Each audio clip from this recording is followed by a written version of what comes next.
Assalamualaikum rekan-rekan. Nah, ini pembuatan bumbu rujak Nexon. Nah, bumbu rujak Nexon.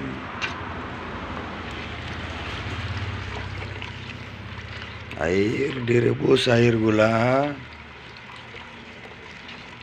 Dicampur sama manisan ya. Dia prosesnya pembuatan lebih kurang 60 menit. Nah, direbus air gulanya sampai matang, sampai ubun-ubunnya naik ke atas. Nah, rekan-rekan, ditunggu selama 1 jam biar bumbunya kental. Nah, ini masih cair. Nah, dia nanti kalau udah kentang berbenang-benang dia. Nah, beginilah cara proses pembuatan bumbu rujak Nexon.